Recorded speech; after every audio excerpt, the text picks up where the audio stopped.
like Peter, but Peter was scared. The church prayed for Peter. Church yanga iliko pababa to James, but I don't say church is not a prayer. Don't matter what you are saying, that church iliko. Kule wanuna matiwa, kuna wasana matiwa. Kule wanuna issues. Kule wakati kwetu kule nyaya, wanaote katika sema ile hapa. Wakataona yabo walisema wanyoizi. Azamtaka nasi kule wanamili wanazauza tataneza. Church bakaba kwa James yanga iliko. But James akashika bakaba walisoma church iliko. Pota ndoka na basi pastor James mana baba wao mtasika asisisia. But akamuka kwa Peter, pota ndoka wa meeting tukapita first meeting. Timu wao wala kama matu wa bana. Ameni mfike church yalisamtana ino raisa wawe. Yalisamtana ino kuwata hapo moyo yao wanatoka kwa matamani. But pale pa watu wale wakana hapa church ya dini ile ndio sababu zao. Ndio kana zangu tabatwa. Wale sasa asisizwa.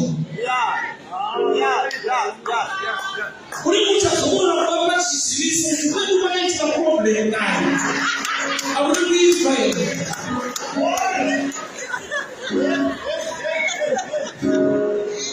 As I was saying to church absolutely or someone I really actually church by me absolutely. Madam must say that it's full.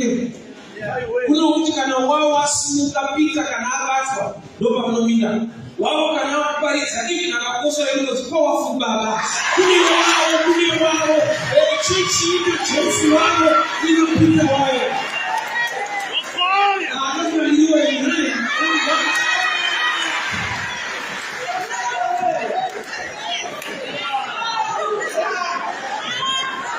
kana mwasanga na shimira lele yako geto mzalo basika mano sokoni kwa katika zimu kaina kuso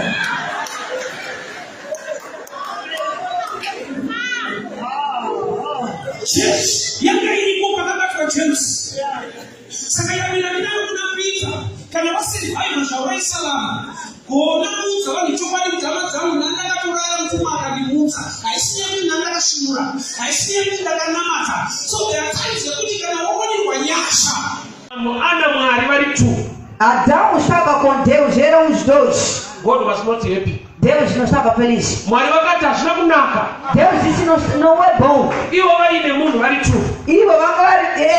eram dois. Você pode estar com Deus, ainda vai continuar no problema. Porque você não tem pessoas. Porque Deus disse não é bom que essa pessoa esteja só.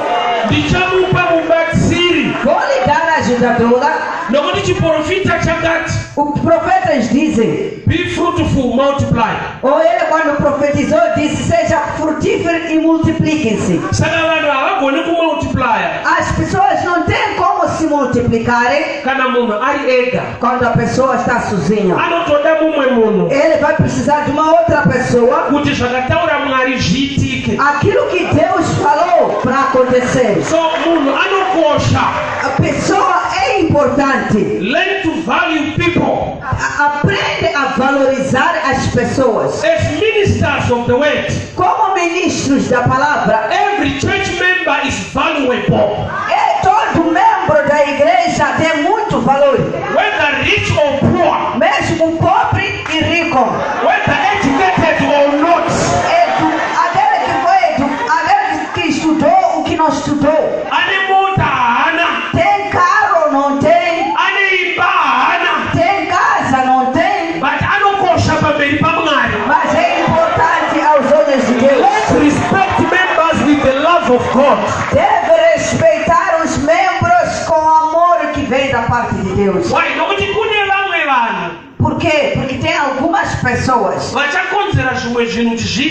vão fazer com que as coisas aconteçam, mas ao ver eles, são pessoas ordinárias. Ruth chapter 4, I'll start from verse 3.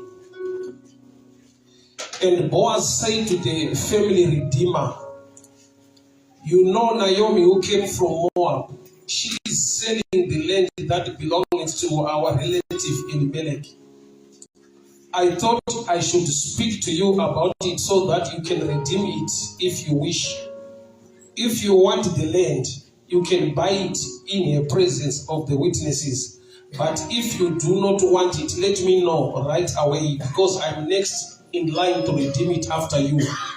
The man replied, all right, I will redeem it. Then Boaz told him, of course, you purchased the land from Naomi, and also requires that you marry Ruth the Moabitess widow, the husband's name, and keep the land in the family.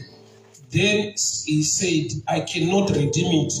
The family redeemer replied, because it might endanger my own estate. You redeem the land, I cannot do it.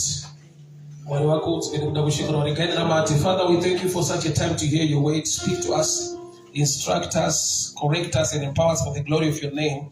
In Jesus' mighty name I pray. Amen. Amen. Now we are naverenga is a good story vachitinoiziva emukadzi wakabva wokumoabhu unonzi Ruth achiteera mwene wake vanonzi Naomi vachiuya kuBethlehem kusvika azororwa nemurume unonzi Boaz.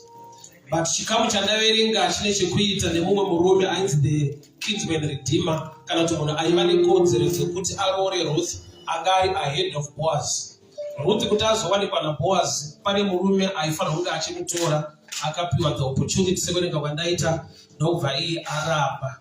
Chikonzero chaakataura ndechekuti I cannot do it because I will endanger my estate. Statement yake inoreva kuti ndikatora mukadzi uyu akava mudzimai wangu neminda yacho ndikaitora, tinofanirwa kuzova nevana vanotora nhaka yeproperty yadzitinadzo. Saka uyu wamandipa kuti ndiroro, knowledge anga inayo ndeyekuti angambe akaroorwa. Ruth mukadzi akabva mune imwe wanano kuMoab, aroorwa naMalon, akamuvha kuya kuBethlehem kwaakazowanikwa naBoaz. So wanano yaakaita ari kuMoab ine record yekuti wakaroorwa for 10 years without a child, asina mwana for 10 years. Saka murume ari kupiwa mukana wekunzi chitora umurore, chaari kutyira ari kuti ndikamutora nekuda kwekuti wakambopinda muwanano akashayiwa mwana, tinogona kupinda mudambudziko rekuti zvichida haagone kuzondiberekera mwana, angatori nhaka yemunda. Ndo danger yaataura. Saka ndobva ati I cannot. Ndakutaura pamusoro pezvimwe zvikonzero muupenyu zviri so challenging. Sometimes zvatinogona kuignore kana patinogona kujajana kuti munhu anamate haasi serious nokuti mumwe akambopinda musituation iyi akanorwa madry fasting yake, situation yake ikapera. Kunamata dambudziko ratinaro kunamata ndeyekuti taane maformulas kudarika even kuti vakatoita zvavakaudzwa ma 3 days fasting vakadii kuda chechi nokuti vanhu vanokuti haasi serious anamata anenge anoenda nerwesera anozodyawo vozovanyasorwa madry fasting ako denga rinokupindura. Hama dzangu tine vanhu vanopindurwa nedenga vasina kubvira vatsanya. Zviriko hatisi kuti kutsanya kwakaipa, asi ndikuti tikamonamata tine maformulas chete tinoomesera vamwe, tinogona kujaja vamwe kuti havanamata havasi serious. Sezvakaitwa neshamwari dzaJob. Shamwari dzaJob dzakaenda kwaari dzichimupomera dzichiti une zvawakaita iwewe, nokuti zvakuwira izvo hazvifanira kuti zvichikuwira nekudii. And they were wrong. Nokuti vanga vasingaziva zvokuitika. Bhaibheri rototanga richidescribe kuti Job aitawa nemufambiro wakanaka pamberi paJehovha and he faced the challenge.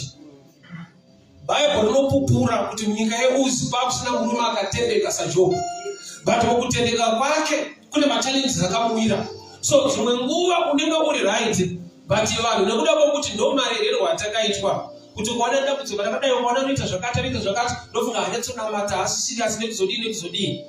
Mukadzi anonzi Ruth akabuda muwanano ye10 years naMalon without a child, kwete nekuti anga asingabereki, nekuda kwokuti pane proof iripo nekuti wakaroorwa naBoaz ari priest baba John the Baptist. Bhaibheri rinoti yakazokwana nguva mutumwa akaburuka Zakaria, angel Gabriel akati minamato yangu yanzwika, uchava nemwana achanzi John, ndiye achava forerunner weministry yaKristu. Zvoreva kuti Zakaria zvichida vane zvavaitaura kuti anongoticha but inofunga hanyatsoyoita ari serious sei ane dambudziko rakadai so. Because sometimes kuva nechallenge uri also a pastor zviri so challenging nekuda kwokuti vana vesangana vanyarare vanhu vanotaura kuti anodzidzisa anodii but unai vana vake challenge. And kana wafesa a challenge vanhu vanogona kuti mwari vari kumuranga because ane zvaanoita nekuseri saka zvinozongobuda. So people they talk a lot pese pane machallenges. Ruth auya kuBethlehem ane record inomutevera yebarrenness for 10 years. Awana opportunity yekuti munhu amutore amurore, munhu ndobva aita dig out that record, that history, kuti munhu ndaigona kutora hangu but nekuda kwezvikonzero izvi idambudziko kunhaka yangu hazvigone.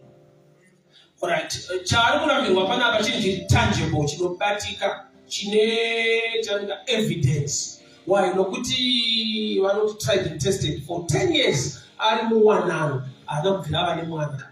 Saka chaari kurambirwa pano hachisi chefake, chinhu chinotozikanwa chinobatika to an extent yekuti ndofunga aigona kuchema naye mwari ingowana mukana kupinda munemwe wanano sei zvekare zvikuramba zvichinditevera. So murume ari pano ari kutaura pamusoro pezvinhu zvinobatika zviripo zviri beyond control, hazvisi muruoko rwake kuti azvichinje izvi.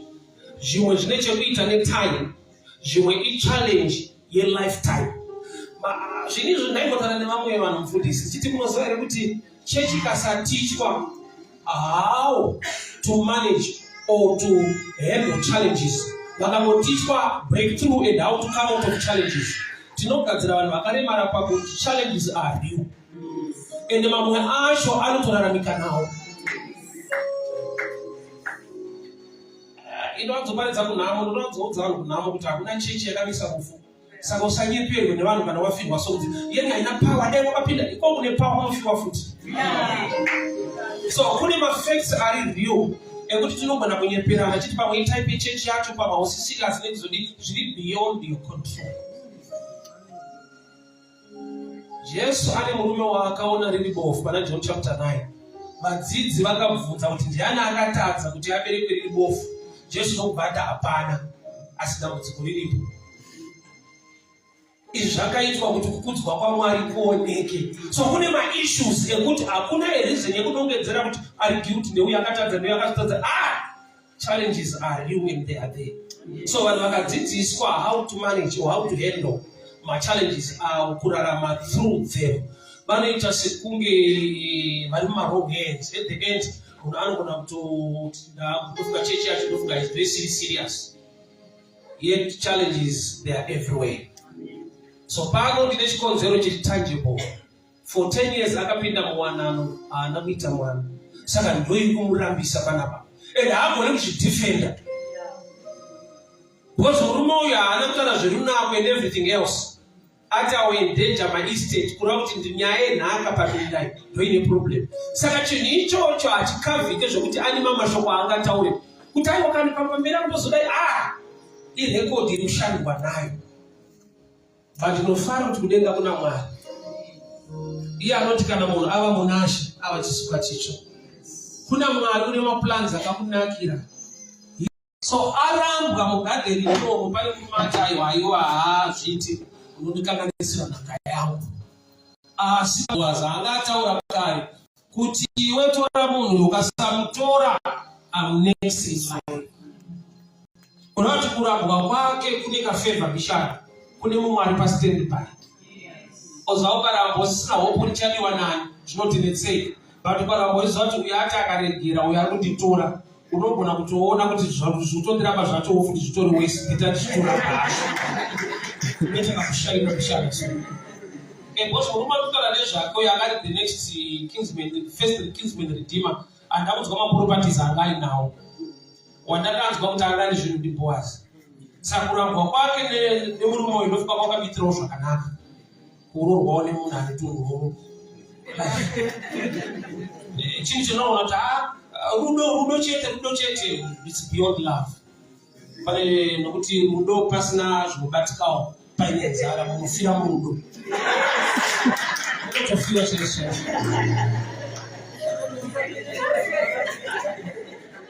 Kuna mafakes atinogona kuandarita signal of life, but are you?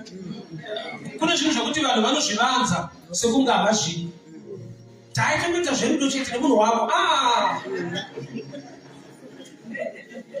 Sekuti zvoti mwana wako kana akwe unombobvunza kuti kwakuenda kwakamira sei kwakadii unodi kuti rudo mwana wangu unoziva kuti it's beyond love. So kune zvimwe zvakuti maybe kunyara netsika dzevanhu dzekuti unongohwadhawo panyaya dzaunotoziva kuti ndoda but unongonyeperwa kunge hausi kuda. So ina love examples, I'll give this understanding. Ndakaona amai vakatenga hembe kupera kune zvozvebheri dzevoroti dzedze dzakapfekwa pasecond hand, but vatenga sheti iyoyo vakadzoka vakomplena kuti basi yakabvaruka ine mabhatani akashota. Ndikati kana chinhu chatakambopfekwa chiri second hand kubvaruka imwe sign yekuti chakamboita sei chakapfekwa, kushota kwemabhatani ndo sign futi yeusecond hand. Saka chinoita kuti mai avakomplene chii kurati mumaindi mavo mune pfungwa yenyowani vanoda zvakakwana. Mari yavo ndoyekuvatatisa kuwana zvakakwana, but pfungwa dzavo dzakatokwana, vanotoda mabhatani akakwana sheti isina kubvaruka. But chavaimisa kusecond hand chii imari, but mind ine nyowani. So mind yemunhu kuno mumwe akatenga mabhonzo kupusha atoti kukwasha ndoda mabhonzo ndokubva amapiwa ndokubva atanga kukomplena kuti haana kana kanyama. So unozoona kuti nyama brain irimo but mari yapinda kubhonzo. So there are things zatinogona kungoita sekuti hatina basa hatizvide zvakazodai but it's real. So murume uyu ari the first kinsman redeemer haana chainacho rudo chete. Saka munzitora Ruth akati azviite anomukanganisira minda yangu nekudii. Boaz the owner of the field ndiari next in line. Boaz ndokubva ati iwe kana uregera kumutora ini ndichatora hangu. Hazvireve kuti Boaz haazive nhororondo yemukadzi waari kutora. Mwari chavakanakira manje nhororondo yako vanotoiziva, but nyasha dzavo dzinovhara nekukavha kuipa pose wokupa kunaka kwako. So to me Boaz is a picture of Christ. Jesu ari kuuya muupenyu hwemunhu. Munhu ane nhororondo yakashata unongonatswa naMwari. Munhu anonzi haana kwaanoenda akauya kuna Kristu pane kwaanoendwa naye. So ari kutanga kujaja kuti aiwa uyu ndikamutora zvinozodai. Judgment yake sometimes iri biased a little bit. Nekuda kwekuti murume nemukadzi vakagara for 10 years vasina mwana, chinotipa chikonzero chokuti mukadzi wacho abereke kuva biased statement ine chekuita nevarume. Ndozvinofunga varume vese, especially hama dzemurume dzinotomuudza kuti dai watsvaga umwe mukadzi vasina kubvira vaenda kwadokta. Vaviri vakashaya madzimai nokusenza maderera naiti. Vaviri vakangoshaya mwana. Ana mai unonzwa kukwenya mwana wamukomana kuti mwana utsvaga umwe. Ndofaire isina muzukuru. Ko maendere kwadokta kune a biased belief yekungoti kana zvadaro mukadzi ndiye ane problem. So in life zvinhu izvozvo idambudziko rinowanikwa kumadzimai kazhinji kuti kune nyaya dzamakagara makajajwa kudhara nesociety as a woman. Kana vodamedza kuprova pointing society ndo zvayakaita vakagara vaita that mind. Zvafanire nemurume ndikauya ndikapupura panapa kuti hama dzangu ndiri kunyika kuti ndaifeva mwana akandiwanira nyasha. Unoti hashuwa baba wakapona. Adzimai yangu akasimuka akati no ndaifeva mukomana hapo musarudzo. So vanhu nditutsira munhu kunze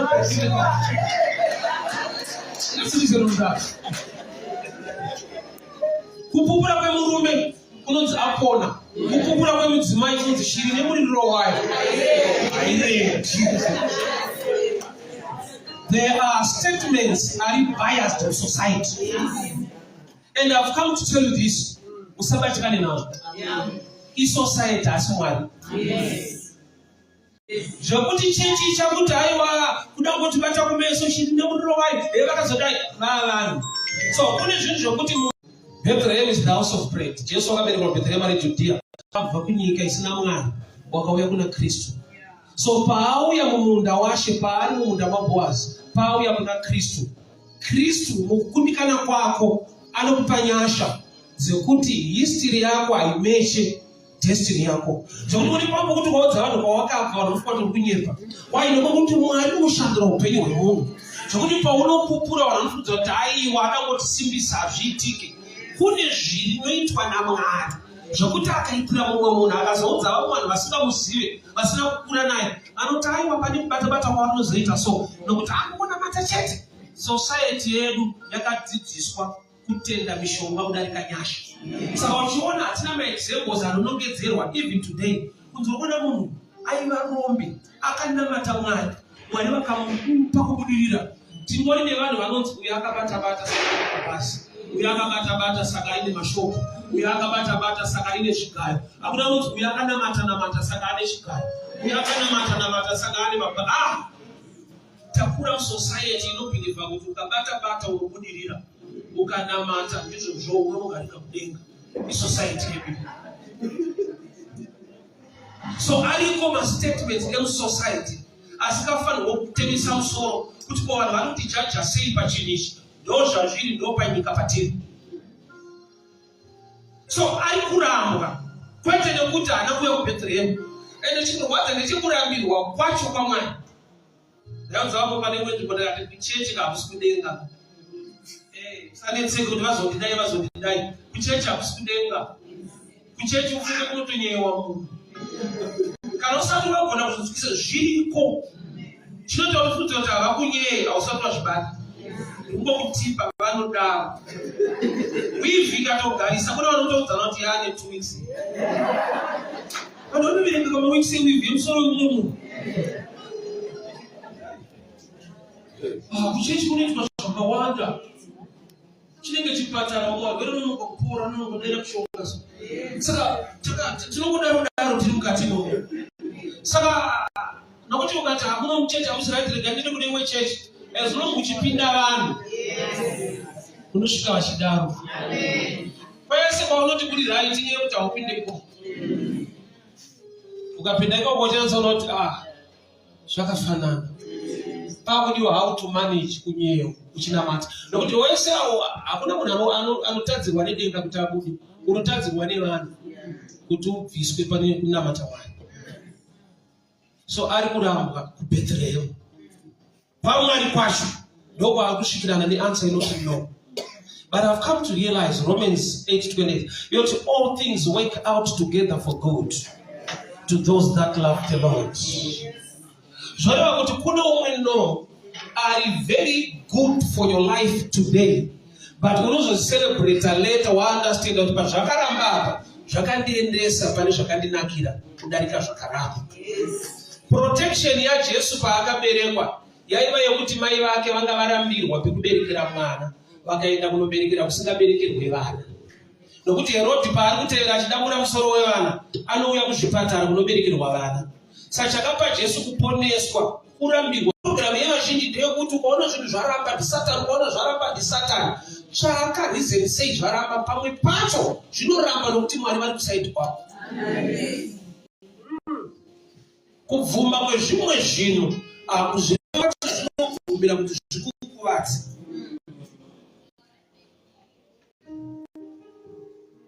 Pane zvinhu zvokuti kana zvaramba usati wakomplain, iti Mwari mukutendeka kwenyu zvaramba chikunamata. Nokuti tine zvatisingagoni kunzwisisa nhasi kuti sei zvaramba, zvaunonzwisisa mangwana kuti asi musuwa zvakaramba zvakandidzira zvakanaka. Kune vanhu vakasevha pamaaccident nekurambirwa kutravhela kuti haiwa uchaenda tatokwana takuenda tega. Otosara achirwadziwa kuti vati vandisiyirei. Paunozonzwa news utozoona kuti asi kumwe kusiyirwa kune nyaya. Nokuti dzimwe nguva Mwari unotaura newe nesituation neresistance yevanhu yaunogona kusaona kunge hazvina umwari ivo vachibuda. Ruth no yaaripiwa munzvimbo yaari aigona kuti saka ndofuna ndakarasika. Ino vanhu vanoti kana watouya kuBethlehem funge hama yangu kuchechi chaiko kune vanhu vasingabude. Asitara kunyika ino muchechi chaiko kune munhu asingakufarira zviriko. But vanofanira kufarira bosi kuti munhu ari right. Unotovengerwa uright iwo. Panyika every side rauri rinovengesa, kumbosarudza kuti ovengerwa kuside kupi. Ukaita mari akawanda anoda kuonererwa anoti ukatambura anotinetsa unomovengwa chete. Saka unombosarudza wavengerwa munhamo here kana kuti kurugara nokuti kwese kunovengesa.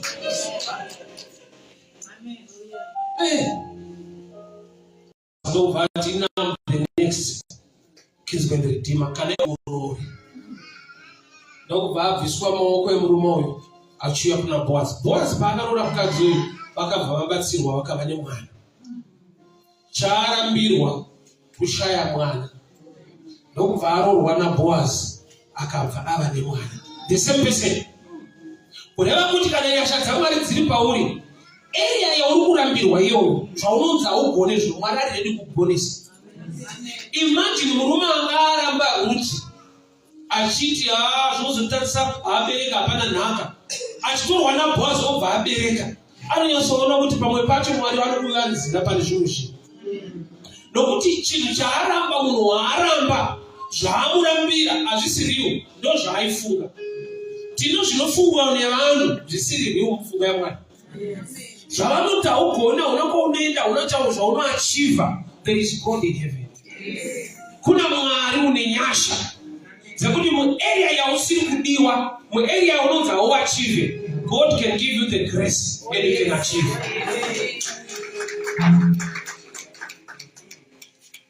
Kune murume ainzi Labani aiva navanasikana vake 2, Leah naRachel. Jacob auya kumba kwaLabani akada mudiki wacho Rachel.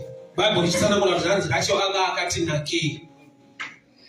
Pese panotaurwa nakoni munhu panenge pachikompewa nokuti munhu wese akanaka palevel yake.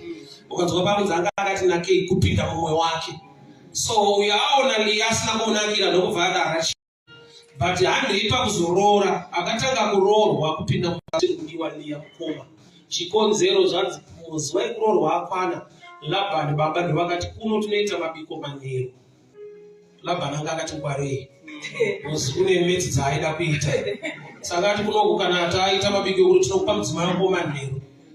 Uyu akazoona akatoita maiguru asingadiwe, yakatotanga kuita maiguru pamba ipapo. Uyu amuka mangwana zvavanipa mudzimai asiriye zvikanzi kuno futi kune imwe tsika yekuti mudinga hatange kuroorwa mukuru asati. Saka tsika yekuno kunoya mukana kuvanhu vanonzi zvavo hazviiti. Vanhu vanonzi pafeafea tikadaiswa hazviiti, pafeafea vanozana zviite zvefeafea ndinoisa paside. There is favor. There is grace. Tine vanhu vaunotsoona kuti haisi feafea iya grace. Ndakati secret iyo ndakaiona pawanano pamuchato. Tradition iriko kumuchato is not just a tradition. It's a picture of grace. Ane munhu anochata anenge akavharwa nevheu kumeso anozovhurwa kuti make the bread vakuda nepamunotozoona pamwe pese panenge akavharwa. Why? Nekuda kwokuti yekuwanikwa iyi nekuchata ndenyasha. To prove ndezvenyasha paanozovhura vheu achikiswa ndopamunozoona kuti inyasha zvechokwadi. Vakanaka varipo iratenda vozvinoperekedzwa nevakati nakega. Saka kuti vanhu vasatauriswa unonzi gara wakavhara.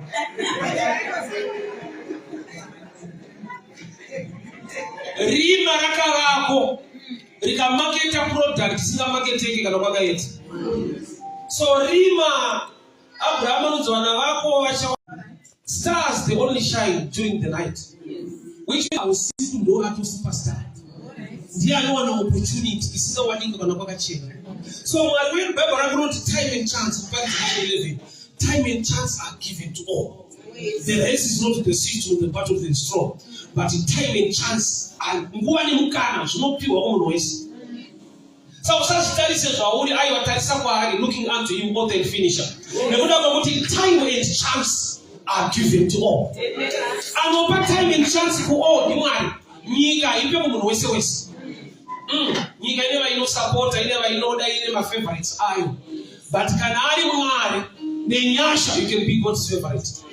Nyika isingakugamuchira isingade vachijaja vachitaura zvavanofunga, but Mwari akakonzera kuti Ruth aroorwe mumunda maagorambwa. He is the same yesterday, today and forever. So the same God, mu situation yako ya moramba, Mwari unoita kuti zviti. Ndofana statement yekuti zvikasashamisa asi Mwari wayo nokuti zvaMwari zvinofana kutakura part effect yekuti zvinomoshamisa so. But iye uchakagoramba wani. Anzwa nekungoramba achizokorora kunyora achingonyora medzi dzacho zvikuramba ende kwaari hakuna kwaanoenda. Kune dzimwe nyasha dzinogona kusimudza rudzi. Munda pawakareject ukatariswa ukaonekwa semunhu wajajwa nenyaya yekuti wausingakwanisi kuzvidefenda. Aitiwo kudii kana anzi handigone kumuroora nokuti abereke iye akaita tennis asina mwana. Haigona kuti aiwa ndinorika nenguva chete haikwanisa kuzvidefenda. Une masituations ekuti kana ukada kupinda muprayer mawedza hapuni. Une nyaya dzekuti kana vanhu vakakupikisa haugone kuzvidefenda. Zvine umbo zviri tangible kufunda hauna. Nyika yaoma iyi vakafunda vari kushaya basa so unoona uri kuminus. Kana vakafunda vachishaya basa kuzoti vasina. Minozoona kwandiri kwacho kure. But there is the hand of God. Kuna Mwari une nyasha. Kuna Mwari wekuti kana afunga nepromotion yeblessing yako anozviitira muarea yaunonzi hazviitike. Imomo macho imomo mumunda maarambirwa ndomaarurorwa imomo. Saka ndikuona picture yamurume yamboramba pekutanga achinopenya Boazi kuti tsano pamwe hamusi kuziva zvatarambira munhu pamwe hamuna idea munongotora kaamubvunze. Munhu akambororwa 10 years haana kuita mwana. Usati vanhu vanonyarara kana une marekodzi akaipa kuchichata vanoenda nerweseri kuti munabvunza usati vakaona chichato. Iyo usakuta kuti vanhu vese vanobuda kune vanhu vanotongorwadziwa kwete kuti vanhu zvakungorwadziwa chete kuti vakupromotwa kunoenda nerweseri sokuti aiwa anokufunda mumwe opepa ainawo pamwe akanyorera H2 for original certificate. Vanhu vane dzimwe nyaya dzavo vanhu ivava. Akusataura zvava nenyaya dzedu. Kuna anotoziva sokuti wakagumira grade 7 kuna angozviturika musherufu pane paanozvida kuzvishandisawo kana yawanikwa pakuti nakuda anoitawo cheya kuprogramu yedu semadzimai iwo ungada kusumudzwa usano nokwenya grade 7 kuna akachengeta musherufu.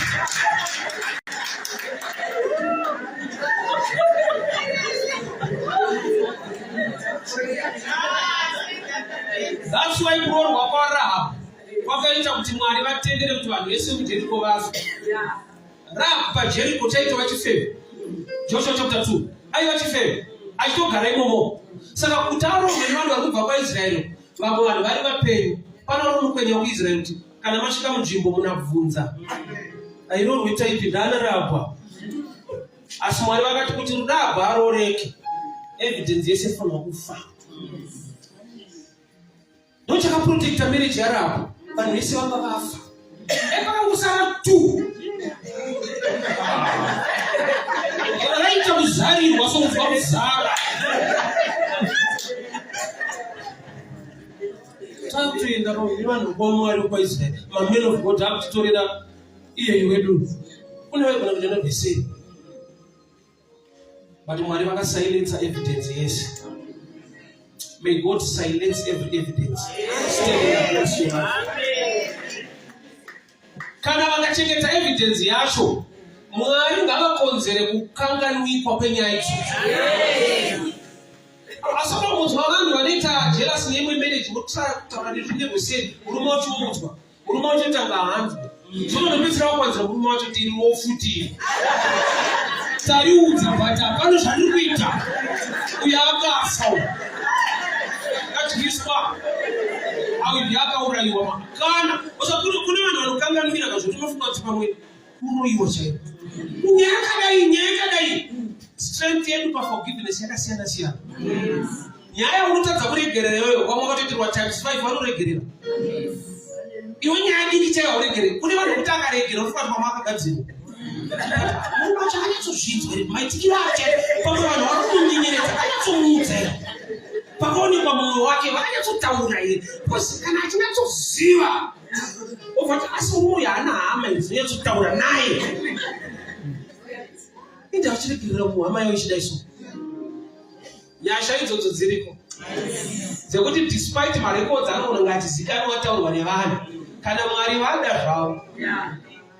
Yakutsika ndekusumudza marombe zvokuti hapana munhu anonopenya Mwari kuti irombe pamuti anotoza dog area kwedu totoada marombe toda pasumuza. So pamwe pacho Mwari anoita achiziva kuti uri rombe padambo kusumudza bishaka kuti kukudzwa kwangu nenyasha dzangu dzione. That's why Mwari pavakusarudza Moses kuti ave spokesman. Moses anga ane problem. Moses haana kungodzi naMwari receive your healing. Akanzi go. Ndokubva ataura problem. Ndokubva anzi go. Kwete ya healed. Why? Nokuti Mwari wakakutora uchigona unozoisa credit mukugona kwako. Vanhu vabuda muEgypt unongovaudza kuti ndini tinotaura baba tinonyatsotaura kana tasvika panyaya dzekutaura tinotaura. Saka Moses aifanira kuti abuditsa vanhu akada kuita manyema kuti tinotaura ozi ndimataura ewayaya. Ausiriwe ndiMwari. Pane mukanyaya Mwari kuti aagadzire nokuti kanogadzira kubvisa kuzvikudza kwako. Karipo kanyaya kanongosiya. Pauro adzoka ati baba ndinominzwa munyama zvakati ana kuti receive your healing. Kanominzwa ngwaure zvati nyasha dzangu dzakaringana. Kurati hatisi kubvisa. Why nokuda kuti pane dzimwe nyasha dzaunofanirwa kuti kuacknowledge. Minzwa iripo but nyasha dziripo. Kuna baba vaiti mwana wavo zvikambata zvokuisira mvura nemoto. Vakauya kuna Jesu achicomplaina kuti vadzidzi vako vakamutadza. Baba instead of complaining vaifanirwa futi vane side rekutenda. Nokuti pazvaimuisira mumoto zvaida kuti atsve. Pazvaimuisira mumvura zvaida kutomuuraya. So instead yekucomplaina kuti vadzidzi vakamutadza vaifanirwa kuti kana moto wacho uri kumutadza aiwira hake mumoto but haasi kupera. Awira mumvura but haasi kufa. Like the woman of the issue of blood, bleeding for 12 years is not a joke. Imagine for a month, imagine for 12 hours bleeding. You can actually die. So this one was a survivor. Despite it healing asati ambatika, but under the grace to survive that challenge. Not only akapinda maira survive 12 months bleeding, not over, but 12 years. So kune dzimwe grace dzaMwari, kune dzimwe nyaya dzatinorarama nadzo kuti nyasha dzaMwari dzigone kuonekwa muupenyu hwedu. So yekuti Ruth akagara akaroorwa akashayiwa mwana, inyaya inotobatika ndechokwadi, but haichinje pfungwa yaMwari yekuti kune zvakanaka zvinoda kuitika futi muupenyu hwake. So rimwe dambudziko ratinaro kuti tinoramba tichingotarisa kumashure, ongozviti tinoendeti isu. Especially team rakabva kuMalawi. Ndima statement kusema brand yatingaite tinoenda kuPieces tinogonei. I've come to tell you this. Pawakabva isinyaya. Pawakauya kuna Kristu ndokune nyaya. Mbiri yake nekukudzwa kwake inoonekwa patype yemunhu inenge imweyo. Une record yekuti nyika inoti handidi. Mwari wokuwanira munhu anoti uyu ndokuda. Unogamuchirwa munzvimbo yausingagone kugamuchirika. Uchichaita kuti ugamuchirwe inyasha. So zvaakatorwa naBoaz vakava nevanhu zvotaridza kuti pese kurarama kwake ane chinhwani chinomuhambula. Kana akada kudadira vanhu kuti tine minda yedu isu takarorwa nevarume vane minda Boaz ndanga dzemunda, chichaita kuti aregere kudada. Anofanira kuti akafunga kuti asi ndakamboramba ndichirambirwei. Zvinobatika zvanga zviripo izvo. Saka chii chakaita kuti ndidiwe? Ipo pane evidence inorambisa inyasha. When you understand grace, pride inobuda. Ukanzwisisa kuti zvakaitwa nenyasha kudada kuitike. Kudada ipicture yemunhu asingazive chinonzi nyasha. Tinomwana kuti handinokorwa kuti saka ndakaroorwa. Ukaona vari kumira munzira manakira avakaita. Unoziva kuti beauty is not the only cause. Because kune vari more beautiful than you vari kufamba mastreets. So there are times yekuti chinhu chese mulife no matter unochigona zvakadini. Kune vanochigona sewe vasina kuachiva sewe. Kune marombe akafunda. Kune marombe akadzidza zvokuti kudzidza kwakaita kushoma. Pane munhu asina chaakaita muupenyu but ane mapepa akawanda. So when you know what it's all about the grace of God, hauna munhu waunochinyira. So Ruth arongwa nemurume ane munda vakutonzi mai Boaz, but usazokanganwa kuti pawairambwa pai pane zvaitoonekwa zvinorambisa. Uri type yaitoonekwa kuti handina kwandinoenda naye, asi Mwari vakakuonera nyasha.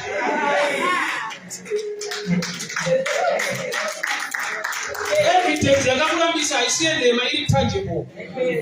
For 10 years hauna chaungowachiva muupenyu. Saka kana zvaita nawo, hakuna chinorwadza kuti munhu ane nyasha dzaakaitirwa naMwari, but anoona vamwe sekunge havafungi, sekunge havana kurongeka, sekunge havagone. Yeti iwo wakatogoneswa.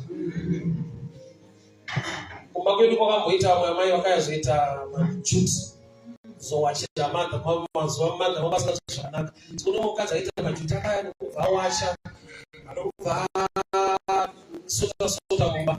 Apera ndiye akataura kuti akipewa wangu handina shuka handina sipo. Madha vamupa ndobva vamupa $5 ndokubva vapinda mumba tine gas stove yatisashandisa. Ndobva apiwa.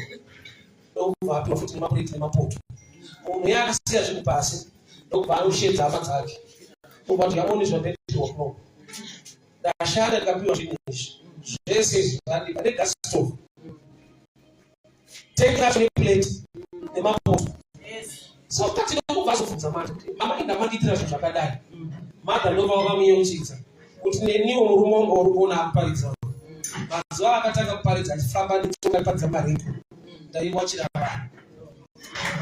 Saka kwauripo kunokubvisisa. Izvezvi watinobuda sipo, vachanoziva haisi sipo chete, une mafuta ekuisa hauna. Izvezvi watiri kuda $5 haisi 5 yauri une machallenges akawanda. So kana ini pandaimbovaipo kuti chishandiswa kuti chidii ndinozvinzwisisa. So kana ukaenda pamusoro pakadii, but Mwari ukaziva kwaakakubvisa, ukaona munhu ariko hazvitongoita kuti uchine, it's impossible. Ukatoda kuchinya izvozvo zvinokuriminder kuti waakuchinya ubhora aniwe. Zvii zvawakagona ukaita, rangarira Mwari kwaakakubvisa. Izvo zvinokukipa kuramba uchinamata Mwari uchirevesa uye une rudo nevamwe. Nokuti tine vanhu vane kujaja nhasi, asi zvikonzero zvavo. Asi zvikonzero zvavo zviri beyond their control. Unoti kurambwa kwaita Ruth ikoko achirambirwa kunzi aungosina mwana for 10 years marriage, heavy counseling yaunomuitira, heavy advice yaunomupa. Because zviri kudiwa zvacho kana ukataura naye haugone kuti aite umwe mwana. Zviri beyond human control. But kune vanhu vanoti vatarisa munhu wakadaro kuti hawi hana basa, haagone, hakunamata, haasi serious. Zakaria ari mufundisi akafesa challenge yekushaya mwana kusvika achembera akazowana John paeji yekukwegura. Kwete izvozvo bedzi, mazuva akaberekwa Johani wacho manje iye akaita 9 months asingatauri. Nokuti paakaramba kutenda vhangeri rataurwa nemutumwa Gabriel, zvanzi akavharwa muromo for 9 months. Basa ramufundisi nderekutaura. Saka kana muromo wavharika, haudi kuudzwa kuti mapa off. Ifos believe yedenga. Kana chichi ikabuda kana usataure basa rako ndilo kutaura. Hapana. Yet panguva yaasiri kutaura, Mwari vari kuudza futi breakthrough mufamily make muri kuberekwa Johani. So there are times yekuti vanhu vanenge vachiona problem vachitadza kuona futi blessing inside the problem. He had 2 things. Anga asataure, but barrenness yemudzimai wake yanga yapera. To an extent yekuti mukusataura kwake Eliza paakangova nenhumbu ndombo ndo yanga yakutaurawo. Takana muchiti hadiwe naMwari ona zvakuitika pamba make izvo. Uka-understanda grace hazviite kuti uchinye. Zvinoita kuti vanhu vasafungidzira kuti zvinhu zvirikuitika muupenyu hwavo inyaya dzegrace. Tine vanhu vano-elevata human ability state. Kurongeka kwavo, kugona kwavo. Anonzwa maholiday vanopa yambiro kuti don't drink and drive. Vanoyambira vanomwa chete.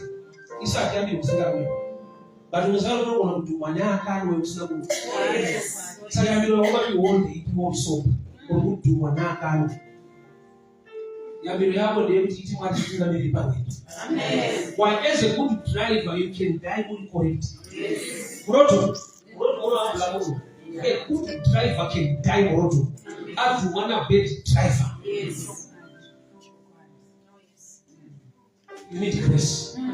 Ability zako ziseme kugona kwako kesi itimwari ndiwanele munyasha. Nyasha zakawali wa ruti mumunda. Inyasha ziri beyond malizi nzaleta kuti usaga muchiriki. Nokuti aripo atoramba atoti achite tintore munhu. But kuna aripo atini ndiripo ndinokutora. So ukaona akakutora zvakuti kune vasingatombokudafu. Zvinoita kuti usadiwe zviripo. Zvitoripo. Munhu akakuona ana basa newe bari munhu anototi sweetheart. Saka kuti inyasha dzakaitwa kuti tsana vasaonese vamwe vanhu. Nokuti vakaona sevamwe vanhu vanoona sokuti ndisiri munhu handina mandinoenda. Mumunda makarambirwa munhu ndomakawanikwa munhu iye. Nyasha dzaMwari munzvimbo yaunonzi hazviitike ramba wakabatira pari. Usabuda mumunda imomo nokuti ndomune nyasha dzaMwari. Usabuda munabata Mwari nokuti kunzo kune human sacrifice muno manje Mwari wacho ndiye akatipa mwanakomana wake sechibayiro. Kunyika uko vane mademands asingaite. Ndazonzwa mumwe achiti akuchechi motibatirira tinombomunhu tinotoshanda nayo basa kana vatinoona munyika havana mate asi vakabudirira. Unomunhu tobudirira usingana mate. That's a lie. Research yako iri poor and I need to help you.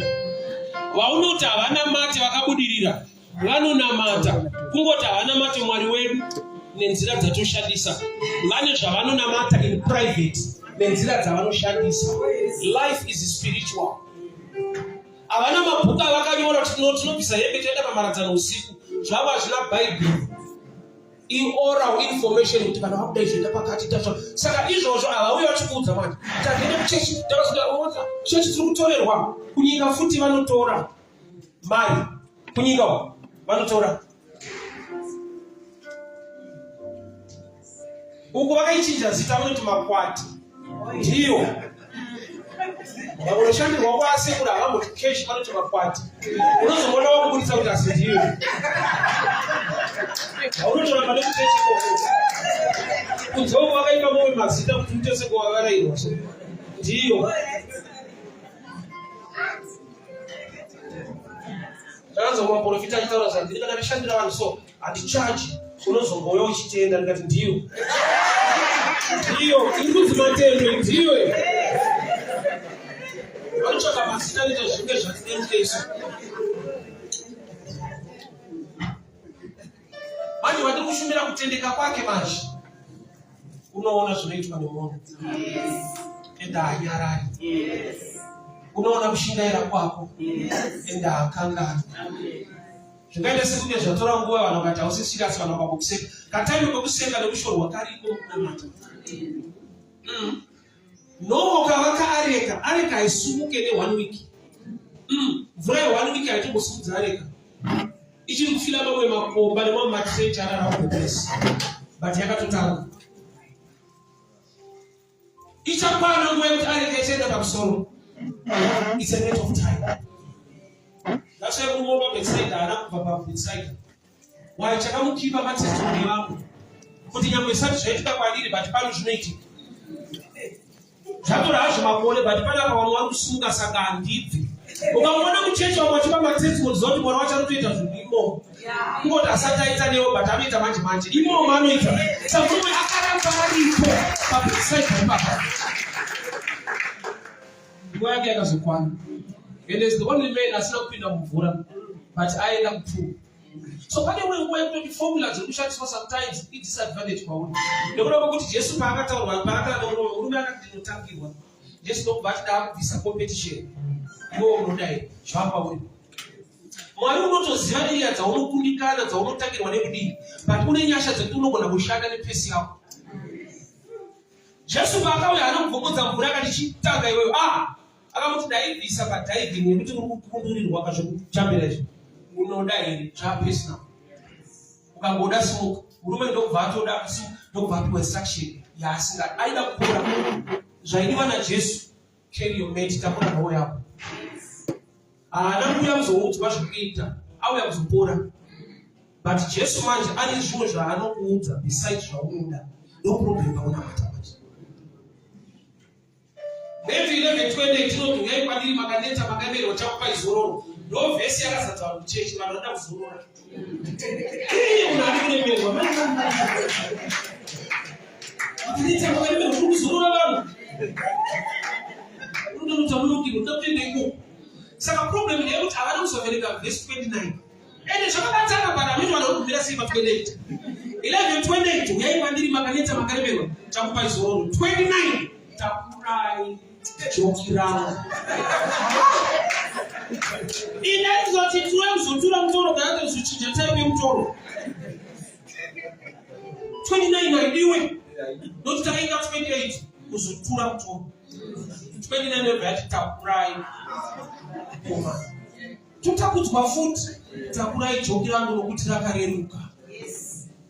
Kuti kunamata kutakura zvinonzi naMwari takura. Ende mukuzvitakura ndo makavigwa kuzorora kwako nekurerukirwa kwako. Ruth haana kunyorwa nokuti akatsvaka murume. Ruth akanyorwa nokuti ashanda mumunda waBhoazi. She was working. Akanotiswa ari mukushanda. Continue to save God. Tine zvinhu zvatiri kutsvaga. Iwe ukangotsvaga kururama kwake nezvese zvinotevera. Ruth haana kuuya mumunda kuzotsvaga murume. Ruth akawanikwa nemurume ari mumunda achishanda.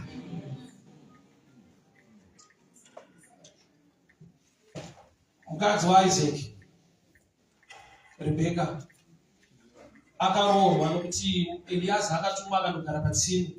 Akati Mwari achandipa mvura uye achapa ngamera mvura. Ngave mukadzi wemwana womuranda wenyu. Achapa ngamera mvura. Beauty yatobviswa. Pangodiwa munhu anotuta mvura. Ende zviri extraordinary uchipa ngamera kwete munhu. Zvanoti kunyima kunogona kuti kushaisa murume kunyima. Mukingdom yaMwari. Usangoda kungopa vanhu mvura so unozviruza. So kune zvinoigwa mukuita kwako. Matthew 6:6. Kana maamunyengetera endai pakavanda. Movhara musuo. Mwari anoona zvamunoita. Uchakuropafadzai. Kuona zvamunoita kwete zvamunoitwa. Tinoda kuti vanhu zvavarikuita izvi munoti Mwari aone. Iye anoona zvaunoita kwete zvaunoitwa. Muverenge Matthew 6:6. Kana makunyengetera pindai pakavanda movhare dho. Mwari anoona zvamunoita. The God who sees what you do. Kwete Mwari anoona zvamunoitwa. Kazvo muri kundiita izvi munoti Mwari aone. Ari kuona zvaunoitwa but akamirira zvaunoita. Reward yako iri paaction. What you do. Ruth was working in the field. Vanhu vachitaura zvavanotaura vete setup imunda macho yanga iri kana kuya kwana mutaura.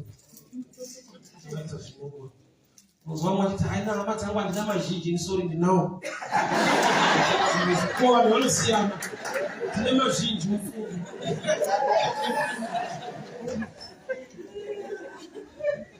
Setup yemumunda kushirikadzi nenherera vainhonga zvakasara kumashure. Zvasiwa by mistake. Vainhongerera. Chirungu chinoti cleaning. Kumberi kune maharvesters, kumashure magleaners, vari kunhonga twasara. But grace dzakaita kuti a cleaner azova the owner of the field. Ainhonga zvasara mumunda ndiye akanhonga kuti tinokunda. Nyasha dzikakuloketa munzvimbo yakashorwa zvakanyanya zvinoita shasha. Maunonzi cleaner munhu wokunhongerera kunoitwa mende munzvimbo iyoyo. She owned the field. From the last party agreement, may God give you the grace. Paulonzi na wana kuna kuonenda wachifa unoziva. May the grace of the God locate you. Vanhu ngavaone kuona paMwari nemudaba upenyu wako. Pasapani pamba kuti wazauri Mwari akanaka anoita nawo. But Mwari akupe a testimony incredible inooneka. Yekuti usati wakaudza vanotoka kutarisa kuzoti asi Mwari ane nyasha zvichikwadi. Vanhu vakaronga kure aNazareth kwete nekuti aiparidza. Akutswa naJesu vakati vanhu vachapedzera vakutenda Jesu zvakanyanya. Ndondo murume wamutsa. Saka vakafunga kuda kuuraya Lazaro. Kuti Lazaro aurairwe kuparidza kana zvinhu. Vakacha kufamba mare. Aikonzeresa. Aikonza kufura pamari kuti Jesu akoma. Akaona akatsama. Esi iyo inoida. Yekuti usisi wakutaura. Vanhu vakutarisa kuti asi Mwari ka. kudenga kuna Mwari. There is a blessing inobata pauri. Be a blessing. Ndio vana wakakuona wanatasuna matokaka naka. Mwari gaunze mali zao atlina anonongera kutazo do mete muunda uno. Imagine rafu yaitwa ne wangu yabanunga bakubiri bachimutanisa ku mashuri. Kutalo kwa wabata osinda na yabo mzomunda. Unaona ali pasi nasi afile iko. Kudenga kuna Mwari. Let's treat people with love and understanding. Kuni mesenza byabone kuti kuno umuntu ari kunonga ku mashuri kwako. Anoziva muri zomunda ndababa nalako. Learn to treat people with love. Vanhu vari kunongera kumashuro arizoitwa muri zomunda aregere kuzokukanganawo nezvakanaka zvawapambitira kumashuro.